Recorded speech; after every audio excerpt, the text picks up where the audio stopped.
Good morning. Hell yeah, there we go. We're on for a big, big day. And wasn't yesterday a fantastic day? Had so much feedback from all of you. Amazing speakers. I think the team from Bench did an amazing job at pulling that program together. And I'm sure that today is going to be equally, if not better. So let's move forward. And I have the enviable task of trying to take 6.5 to 7 hours worth of content from yesterday and round it up in 15 minutes for you today.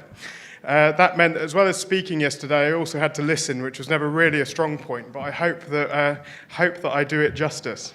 So we'll start off looking at customers, because obviously in our businesses, putting customers first is what we do.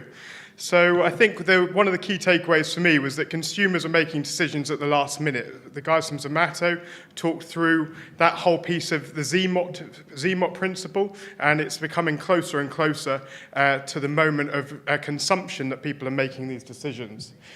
Behind me, I'm not sure what's happening, but it should stay there. Customers, I think, are also becoming a little bit more promiscuous with their brand choices, I think is what we heard as well. So definitely not sticking to one or two brands. That brand repertoire is growing and continually increasing.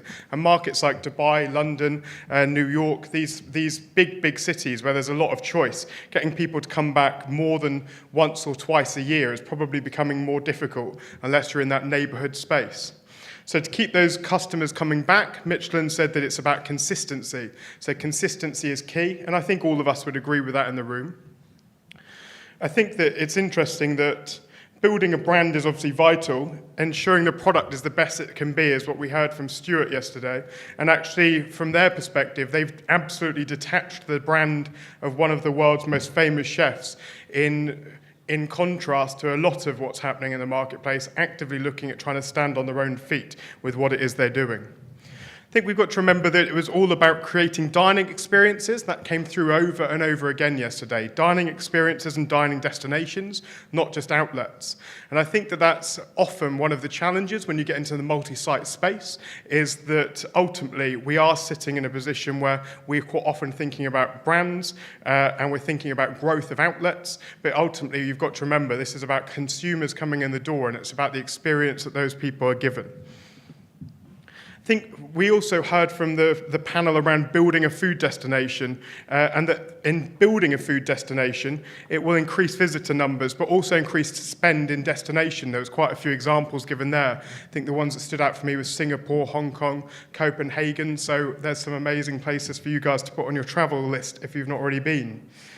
When it comes to partnering, you're looking for great operators, access to capital, and great chemistry. I think they were three really great takeaways.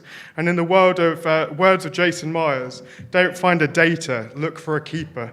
You know, the kind of person you can take home to your mum, I think, is what we're looking at. So do make sure that you're picking the right partner. Remember that localization is a must, but be careful what you're willing to be flexible on. So I think we heard this over and over again. I think Vapiano probably summarized it the best, that, you know, whilst at some points it's about taking that stance of saying absolutely no, other points it's about going the other way and listening, but actually listen to the customers, not just your partners, and move on that. And I thought that was a really great model to move from.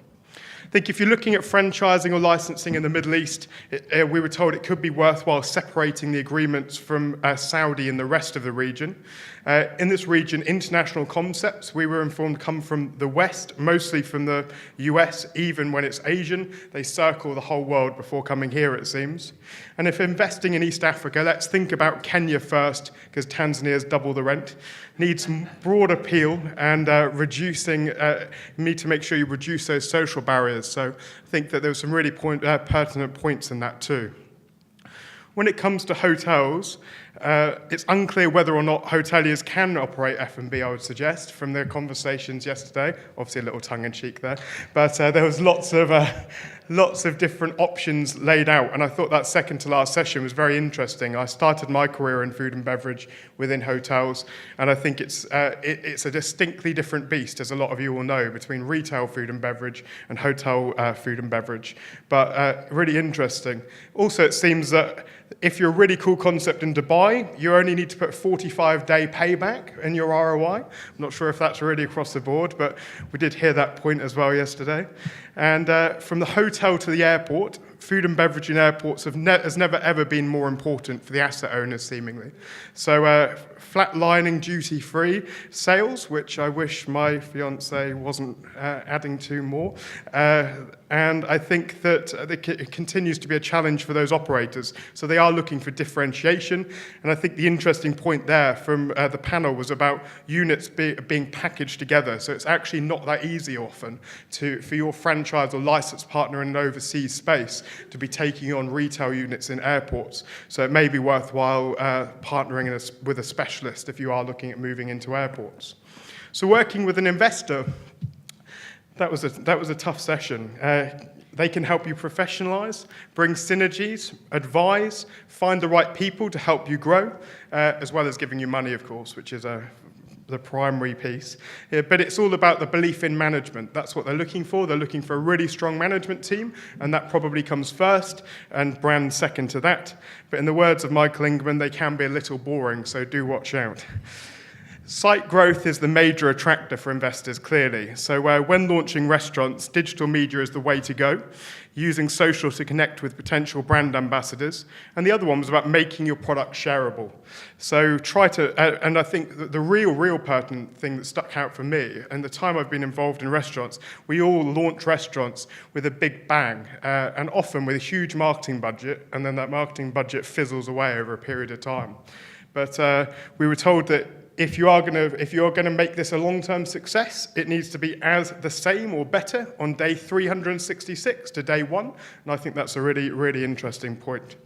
But when it comes to it, closing a restaurant is the hardest decision, but also the most important decision. And I do think that's one of the things that we all struggle with in multi-site operations, is that we love going and running at those openings, but making that really hard decision isn't easy. But cutting your losses and moving on. I was in Vegas about 2 weekends ago guiding a study tour there, and that's absolutely their philosophy. If it doesn't work, get it moved out, and get it moved out quickly, because you can make more money every other way. I think making your product shareable really came through over and over again. But when it came to the food, there's obviously a growing juxtaposition from super healthy to super dirty. It's all about the occasion, remember. So if it's lunchtime, that's when people are looking for that super healthy piece. If it's dinner time, or if it's going out and you are looking at kind of splashing out, that's when you can expect to go and ignore all of those health rules. And if you can't agree, then head to the Shard, we were told, for a saints and sinners menu. But perhaps more pertinent is the need to think about being secular in looking at trends and not cyclical, we were told. But if all else fails, let's think out the box, or in one, as the case may be. Let's look at blue cocktails, and don't forget textures. The last and most absolutely standout point for me is remembering that our industry might look like glitz and glamour, but it's bloody hard work. So that's all from me for this morning. I'm actually going to hand you over to Duncan, who's going to be introducing the gentleman from Folly, where we had an amazing evening last night. And we're going to have a short video, and then Duncan will come on stage to deliver from there. Thank you very much, and enjoy the day.